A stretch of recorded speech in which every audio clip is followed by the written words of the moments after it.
Honours kindergarten and secondary school سے میں ہوں اسلامیہ ٹیچر کلاس دہم ویڈیو لیکچر نمبر 2۔ السلام علیکم عزیز طلباء، اس ویڈیو لیکچر نمبر 2 میں ہم سورہ احزاب آیت نمبر 21 تا 40، حدیث مبارکہ 13، 14، 15، موضوعاتی مطالعہ سبق نمبر 6 صبر و شکر کو پڑھنے کی سعادت حاصل کریں گے۔ سب سے پہلے سورہ احزاب کی آیات۔ عزیز طلبہ، ان آیات میں ہم سیکھیں گے کہ اللہ تعالیٰ نے مومنوں سے کیے ہوئے وعدے کو کیسے پورا کیا۔ کفار نے بڑی شان و شوکت کے ساتھ مدینے پر حملہ کیا، مگر ناکام و نامراد کس طرح لوٹے۔ ان آیات میں بنی قریظہ کے انجام کو سمجھنا کہ ان کے ساتھ کیا سلوک ہوا۔ نبی پاک صلی اللہ علیہ وسلم کی زندگی میں ہمارے لیے بہترین نمونہ ہے اسے سمجھنا۔ آپ کا ہر کام اور ہر اقدام رضا الہی کے مطابق ہوتا ہے، اس لیے آپ کی سیرت پر عمل رضا الہی کے حصول کا ذریعہ ہے۔ اسے اچھی طرح سمجھنا ہے۔ نظر کا کیا مفہوم ہے، اسے سمجھنا کہ یہ وہ خوش قسمت جان باز ہیں جنہوں نے شہادت کی نظر مانی تھی جو پوری ہو گئی ہے۔ وہ شہید ہو گئے اور باقی سرفروش منتظر ہیں کہ کب اللہ تعالیٰ انہیں اس شہادت کے عظیم مرتبے سے سرفراز فرماتا ہے۔ عزیز طلبہ، ان آیات کے اندر اہم نکات مندرجہ ذیل ہیں کہ جب مسلمانوں نے کفار کے لشکر کو دیکھا تو ان کا ایمان کمزور ہونے کے بجائے اور مضبوط ہو گیا۔ کفار بڑی شان و شوکت کے ساتھ آئے، مدینہ منورہ پر حملہ کیا، مگر ناکام و نامراد لوٹے۔ ان آیات میں بنی قریظہ کا انجام بتایا جا رہا ہے کہ ان کا کیا حال ہوا۔ تو خدا تعالیٰ مومنوں کے لیے لڑائی میں کافی ہوا، یہ ارشاد باری تعالیٰ جنگ احزاب، جسے جنگ خندق بھی کہتے ہیں، اس کے بارے میں نازل ہوا۔ جب کفار بڑی شان و شوکت کے ساتھ مدینہ پر حملہ آور ہوئے، متعدد قبیلوں یہودیوں کے الحاق سے 12,000 جنگجوؤں پر مشتمل لشکر جرار مسلمانوں کو نیست و نابود کرنے اور اسلام کا نام و نشان مٹانے کے لیے آیا تھا، اور یہ جنگجو اسلحہ سے پوری طرح لیس تھے۔ بڑی تعداد میں گھوڑے اور اونٹ بھی موجود تھے۔ جنگی نقطہ نظر سے مدینہ میں مسلمانوں کی مٹھی بھر فوج ان کے سامنے کوئی حیثیت نہ رکھتی تھی۔ مسلمانوں پر یہ بڑا مشکل وقت تھا۔ سخت سردی کا موسم، خوراک کی کمی، بھوکے رہ کر خندق کھودی، باہر دشمن نے محاصرہ کیا ہوا تھا اور اندر بنی قریظہ دوستی کے معاہدے سے منحرف ہو گئے تھے، جس سے بڑی نازک اور پریشان کن صورتحال پیدا ہو گئی تھی۔ منافقین ساتھ چھوڑ کر بھاگ رہے تھے۔ کفار اور منافق مسلمانوں کو بددل کر رہے تھے، انہیں خوف زدہ کرنے کی کوشش کر رہے تھے، جس سے کمزور دل مسلمان واقعی خوف زدہ ہو گئے اور ان میں سے کچھ میدان جنگ سے پلٹ آئے، مگر پکے اور سچے مسلمان میدان میں ڈٹے ہوئے تھے۔ رسول پاک صلی اللہ علیہ وسلم ان کا حوصلہ بڑھا رہے تھے اور فتح کی بشارت دے رہے تھے، تو اللہ تعالیٰ نے اپنے پیارے نبی اور مومن مسلمانوں کے لیے اللہ تعالیٰ نے ان کے لیے مدد فرمائی کہ اللہ تعالیٰ نے ان کے دلوں میں، کافروں کے دلوں پر اللہ نے خوف طاری کر دیا، اللہ نے ان میں پھوٹ ڈال دی، ان کے دلوں میں اکتاہٹ اور بے چینی پیدا کر دی، پھر ایسی تیز ہوا چلائی کہ وہ خوف زدہ ہو کر بھاگ گئے۔ ان کی ہانڈیاں الٹ گئیں، خیمے اڑ گئے، ان کے گھوڑے بھاگ گئے۔ مومنوں کو کسی دوسرے کی مدد کی ضرورت نہ پڑی، تو اللہ تعالیٰ کی مدد ان کے لیے کافی رہی۔ اب ہے عزیز طلبہ کہ ان آیات میں نبی پاک صلی اللہ تعالیٰ علیہ وسلم کی زندگی ہمارے لیے بہترین نمونہ ہے۔ آپ کا ہر قدم اور ہر کام رضا الہی کے مطابق ہوتا ہے۔ تو یہ آیت جنگ احزاب کے موقع پر نازل ہوئی۔ اس موقع کے لحاظ سے رسول پاک صلی اللہ علیہ وسلم کے طرز عمل کو اس جگہ نمونے کے طور پر پیش کرنے سے مقصود یہ ہے کہ آپ اگر حکمران بھی ہیں تو پھر بھی دیکھیں، فوجی جرنیل بھی تھے، ایک سپاہی بھی تھے، ایک مکمل انسان بھی تھے، ایک مکمل مسلمان بھی تھے۔ ان تمام حیثیتوں سے آپ کا کردار بے مثال ہے۔ آپ کی پیروی باعث رحمت و دنیا اور آخرت میں کامیابی کی ضمانت ہے۔ صرف تقریر و تحریر سے نہیں بلکہ آپ نے عملی طور پر ہر نمونہ پیش کیا۔ خندق کھودنے کا موقع پیش آتا تو آپ بنفس نفیس اتنی جگہ ہی کھودنے کے لیے لیتے جتنی دوسروں کو دی جاتی۔ جرنیل کا کردار کہاں ادا کرتے ہیں؟ جہاں خندق کھودنے میں کسی کو مشکل پیش آتی ہے تو آپ اس کی مدد فرماتے ہیں۔ کھانا میسر نہیں، بھوک کی وجہ سے اگر سپاہیوں نے پیٹ پر ایک پتھر باندھا ہے تو آپ صلی اللہ علیہ وسلم نے 2 پتھر باندھے تھے۔ تو اس آیت کو آپ کے صرف جنگی کردار کے ساتھ مخصوص کرنے کی کوئی وجہ نہیں۔ آپ کی زندگی کا ہر کردار آپ کی سیرت پاک کا عمدہ نمونہ ہے۔ اس لیے ارشاد ہوا کہ تمہارے لیے نبی پاک صلی اللہ علیہ وسلم کی زندگی میں بہترین نمونہ ہے۔ اس کے بعد عزیز طلبہ ارشاد ہوا ان عورتوں کے لیے اجر عظیم تیار کر رکھا ہے جو اللہ تعالیٰ اور اس کے رسول اور در آخرت کی طلبگار ہیں۔ ازواج مطہرات نے در آخرت کو مانگ لیا، دنیا کی زینت اور آرائش کو کوئی اہمیت نہ دی۔ نبی پاک صلی اللہ علیہ وسلم کی ازواج مطہرات اور مسلمانوں کی ماؤں کو جنہوں نے دنیا کی ساری لذات کو ٹھکرایا تو اللہ تعالیٰ نے انہیں بڑا اجر عطا فرمایا۔ سامعین محترم، عزیز طلبہ، یہ اس واقعے کی طرف اشارہ ہے کہ ہجرت کے پہلے 4 سالوں میں نبی پاک صلی اللہ علیہ وسلم کی مالی حالت بہت ہی کمزور تھی۔ ضروریات زندگی بھی اکثر فراہم نہ ہوتی تھیں۔ مسلسل کئی روز تک چولہے میں آگ نہیں جلتی تھی۔ کھجور وغیرہ کھا کر گزارا کیا جاتا تھا۔ اکثر جو کی روٹی یا گندم کے انچنے آٹے کی روٹی دسترخوان کی زینت ہوتی تھی۔ امہات المومنین کو کوئی اچھا کپڑا ابھی پہننے کے لیے نہیں ملتا تھا۔ وہ بڑے صبر و شکر سے یہ سب کچھ برداشت کر رہی تھیں، کوئی فرمائش یا شکوہ زبان پر نہ لاتی تھیں۔ لیکن جب فتوحات کا سلسلہ شروع ہوا، خصوصاً مدینے کے یہودی قبائل بنی نضیر، قینقاع، قریظہ کا مال و متاع، زمینیں اور باغات مسلمانوں میں تقسیم ہو گئے تو عام مسلمانوں کی معاشی حالت تیزی سے بدل گئی۔ مسلمان خواتین کی بود و بائش اور لباس خوراک میں نمایاں تبدیلی آئی تو امہات المومنین نے جن کی تعداد اس وقت 9 تھی، آپ صلی اللہ علیہ وسلم کی بارگاہ میں حاضر ہوئیں اور کہنے لگیں کہ جب عام خواتین مسلمانوں کی مائیں بیٹیاں اچھا پہنیں اور اچھا کھائیں تو ہمارے لیے بھی کوئی انتظام ہونا چاہیے۔ جب انہوں نے یہ مطالبہ کیا تو آپ صلی اللہ علیہ وسلم پر ان کا یہ مطالبہ گراں گزرا۔ آپ خاموش رہے۔ ایک روز اسی طرح آپ ازواج مطہرات کے درمیان موجود تھے، خاموش تھے، چہرے پر ناگواری اور پریشانی کا علم تھا۔ اتنے میں حضرت ابو بکر صدیق رضی اللہ تعالی عنہ اور حضرت عمر فاروق بھی تشریف لے آئے۔ آپ صلی اللہ علیہ وسلم نے فرمایا، عمر دیکھو یہ میرے ارد گرد بیٹھی مجھ سے خرچہ مانگ رہی ہیں، مطالبہ کر رہی ہیں۔ حضرت صدیق اکبر رضی اللہ تعالی عنہ نے اپنی بیٹی حضرت عائشہ صدیقہ رضی اللہ عنہ کو پکڑا اور ان کی گردن پر تھپڑ رسید کیے۔ اسی طرح حضرت عمر فاروق رضی اللہ تعالیٰ نے اپنی بیٹی حضرت حفصہ کے ساتھ کیا اور کہا، اس کے بعد تم نبی صلی اللہ علیہ وسلم سے کسی ایسی چیز کا سوال کرو گی جو حضور صلی اللہ علیہ وسلم کے پاس نہ ہو؟ دونوں نے کہا، آئندہ ہم ہرگز ایسا نہ کریں گی۔ تو اس لیے انہوں نے دنیا کی زینت، زیب و زینت اور آرائش کو چھوڑ کر آخرت کو پسند کر لیا۔ تو نبی پاک صلی اللہ علیہ وسلم بہت خوش ہوئے، اللہ بھی خوش ہوا۔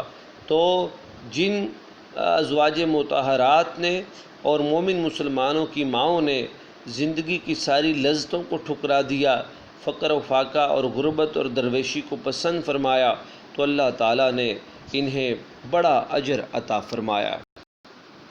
اس کے بعد عزیز طلبہ، سورہ احزاب کی 40 تک کی باقی آیات، ان میں ہم سیکھیں گے کہ اللہ نے مومن مردوں اور عورتوں کے کیا اوصاف بیان فرمائے ہیں۔ اس سبق میں اللہ تعالیٰ نے مومن مرد اور عورتوں کو کس اجر کی جو ہے وہ نوید سنائی ہے۔ نوید کا مطلب ہوتا ہے خوشخبری۔ اجر کی جو خوشخبری ہے وہ کیا اللہ تعالیٰ نے جو ہے وہ سنائی ہے۔ تو سب سے پہلے مومن مردوں اور مومن عورتوں کے اوصاف میں یہ ہے کہ وہ مطیع اور فرما بردار ہیں، یعنی وہ محض مان کر رہ جانے والے نہیں ہوتے، بلکہ عملاً طور پر وہ اطاعت کر کے دکھاتے بھی ہیں۔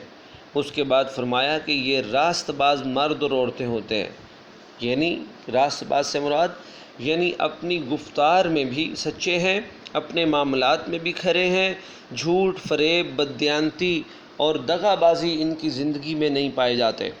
پھر فرمایا کہ صابر مرد اور صابر عورتیں ہیں، یعنی خدا اور اس کے رسول کے بتائے ہوئے سیدھے راستے پر چلنے اور خدا کے دین کو قائم کرنے میں جو مشکلات بھی پیش آئیں، جو خطرات بھی درپیش ہوں، جو تکلیفیں بھی اٹھانی پڑیں، جن نقصانات سے بھی دو چار ہونا پڑے، ان کا پوری ثابت قدمی کے ساتھ مقابلہ کرتے ہیں۔ پھر فرمایا ان کے اوصاف میں سے ایک وصف یہ ہے اللہ کے سامنے جھکنے والے مرد اور عورتیں، یعنی وہ تکبر اور استکبار اور غرور نفس سے خالی ہیں۔ وہ اس حقیقت کا پورا شعور اور احساس رکھتے ہیں کہ ہم بندے ہیں اور بندگی سے بالا تر ہماری کوئی حیثیت نہیں ہے۔ صدقہ دینے والے مرد اور عورتیں، اس سے مراد صرف فرض زکوٰۃ ادا کرنا ہی نہیں ہے، بلکہ عام خیرات بھی اس میں شامل ہے کہ وہ اللہ کے راستے میں خرچ کرتے رہتے ہیں۔ پھر فرمایا کہ روزے رکھنے والے مرد اور عورتیں ہیں، یعنی اس میں صرف فرض روزے رکھنا مراد نہیں، بلکہ نفل روزے بھی اس میں شامل ہیں۔ شرمگاہوں کی حفاظت کرتے ہیں، اس کے دو معنی ہیں، یعنی زنا سے پرہیز کرتے ہیں اور برہنگی اور فحش سے اجتناب کرتے ہیں، اللہ کو کثرت سے یاد کرتے ہیں۔ اس سے مراد یہ ہے کہ ان کی زبانوں پر ہر وقت زندگی کے ہر معاملے میں کسی نہ کسی طرح خدا کا نام آتا رہتا ہے۔ پھر فرمایا ان کا وصف یہ ہے کہ یہ اللہ سے ڈرتے ہیں، اور جب یہ اس طرح کی فرما برداری اور اطاعت کرتے ہیں تو اللہ تعالیٰ نے ان کے لیے بہت بڑا اجر رکھا ہے اور بخشش کا وعدہ فرمایا ہے۔ عزیز طلبہ، اس کے بعد فرمایا کہ جب اللہ تعالیٰ اور اس کا رسول کوئی فیصلہ کر دیں تو اہل ایمان کا کیا طرز عمل ہونا چاہیے۔ جو اللہ اور اس کے رسول صلی اللہ علیہ وسلم کی نافرمانی کرے گا تو اس کا کیا انجام ہوگا۔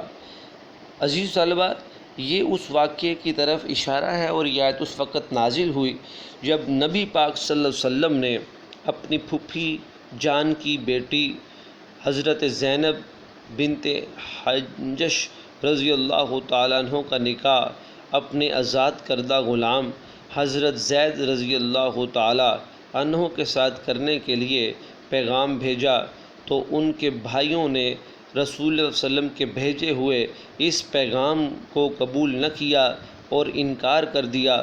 تب حضرت جبرائیل علیہ السلام یہ آیت لے کر مدینہ طیبہ میں نازل ہوئے کہ کسی مومن مرد اور عورت کو اس بات کی اجازت نہیں ہے کہ جب اللہ تعالیٰ کا رسول کوئی حکم دیں تو وہ کوئی اپنا مومن کچھ اس میں اپنا اختیار بھی سمجھے، کوئی اختیار نہیں ہے۔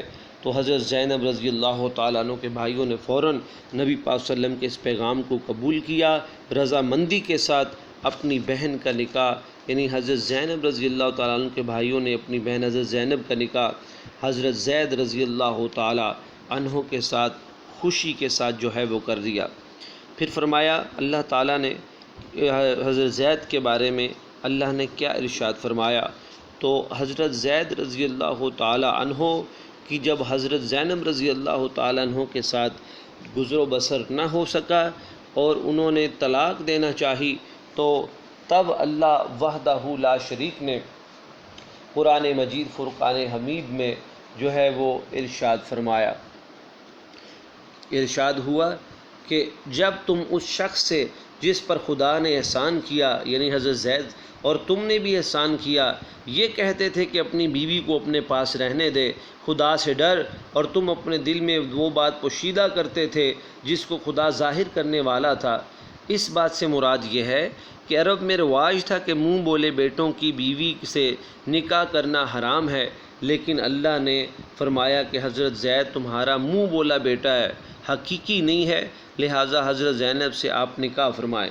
تو اس بات کو اللہ نے ظاہر کرنا تھا، تم لوگوں سے ڈرتے تھے، حالانکہ خدا اس کا زیادہ مستحق ہے۔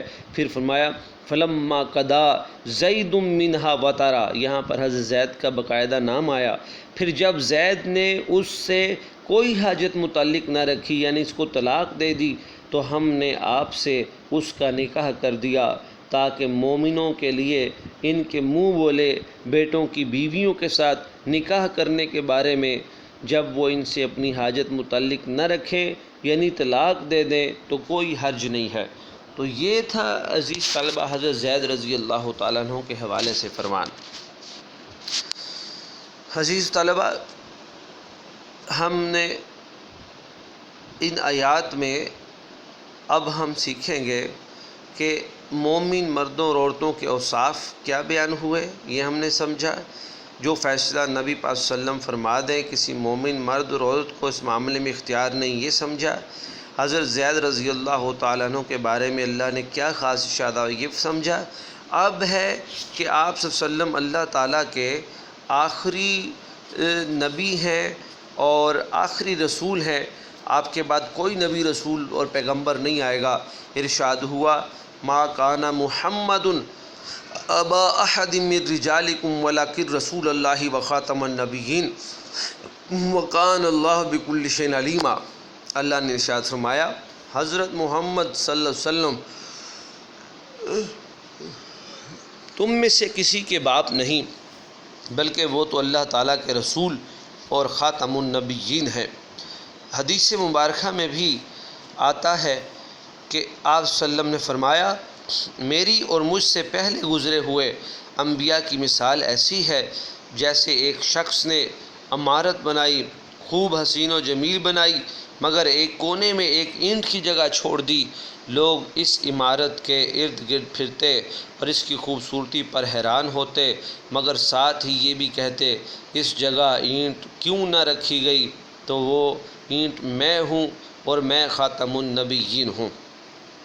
حضرت انس بن مالک رضی اللہ عنہ سے مروی ہے آپ صلی اللہ علیہ وسلم نے فرمایا کہ رسالت اور نبوت کا سلسلہ ختم ہو گیا اور میرے بعد کوئی رسول اور نبی نہیں آئے گا۔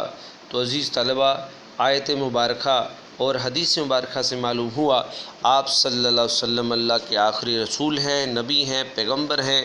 قیامت تک کے لیے اب کوئی نبی رسول اور پیغمبر نہیں آئے گا۔ اگر کوئی نبوت اور رسالت کا اب دعویٰ کرے گا تو وہ جھوٹا ہوگا، کافر ہوگا اور واجب القتل ہوگا۔ عزیز طلبہ، سورہ احزاب کی ان آیات جن کا ہم نے درس پڑھے ہیں، تمام مشقی سوالات، الفاظ معنی کو اچھی طرح یاد کرنا ہے اور خوبصورت انداز میں اسے کاپی پر لکھنا ہے۔ اس کے بعد ہے عزیز طلبہ حدیث مبارکہ ہے 13، 14 اور 15۔ اس میں ہم حدیث مبارکہ کا ترجمہ اور تشریح جو ہے وہ پڑھیں گے۔ حدیث نمبر 13، 14 اور 15۔ اس سبق کے ان حدیث مبارکہ کے مطالعہ سے ہم سمجھیں گے کہ جمعے والے دن گردنیں پھلانگنے والوں کے خلاف کیا حکم ہے۔ گردنیں پھلانگنے والے تہذیب و سلیقے کی خلاف ورزی کس طرح کرتے ہیں۔ مساجد اللہ تعالیٰ کے گھر ہیں، ان کا تقدس و احترام کس طرح ضروری ہے۔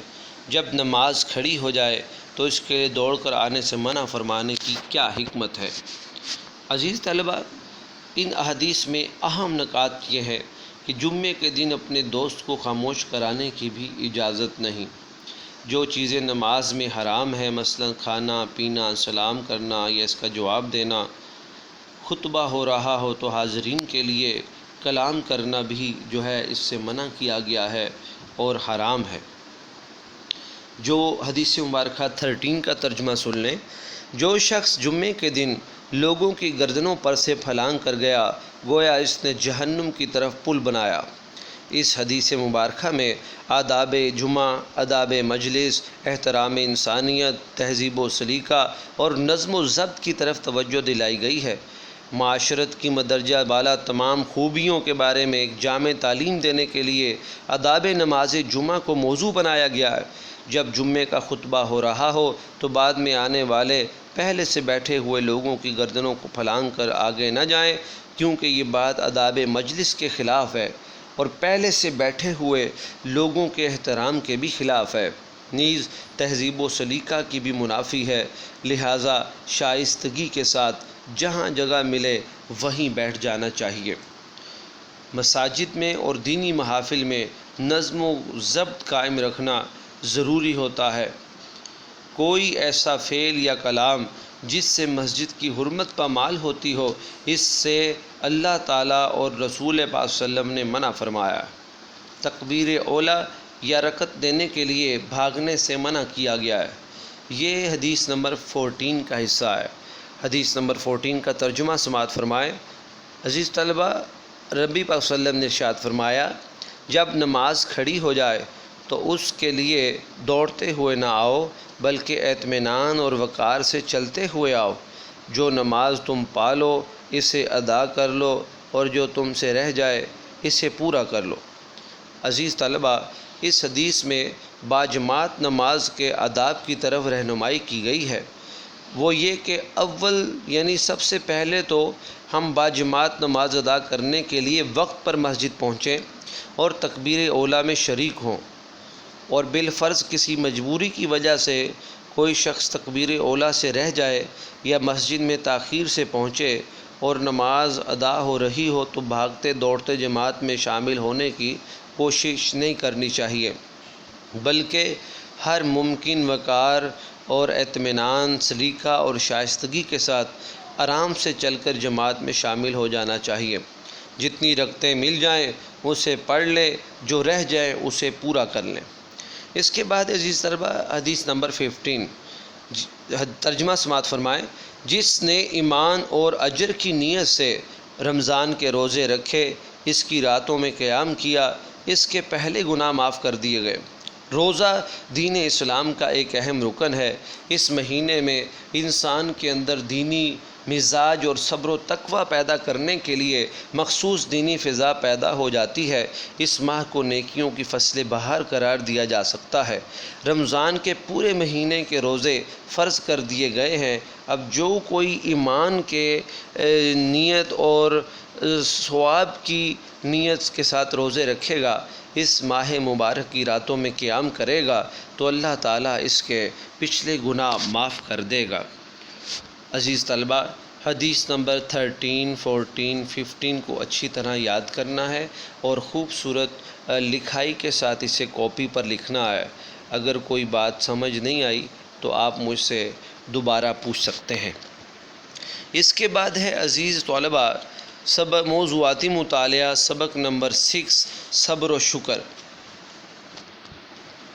اس سبق کے مطالعے سے ہم سیکھیں گے صبر کے لغوی اور اصطلاحی معنی، شکر کے لغوی اور اصطلاحی معنی کیا ہے، اسلامی تعلیمات میں صبر کی تلقین کیا ہے، صبر کی ترغیب کیوں دی گئی، صبر کرنے والوں کا انجام قرآن و سنت کی روشنی میں کیا ہے، کیا صبر قوت اور برداشت بڑھانے کا ذریعہ ہے، دین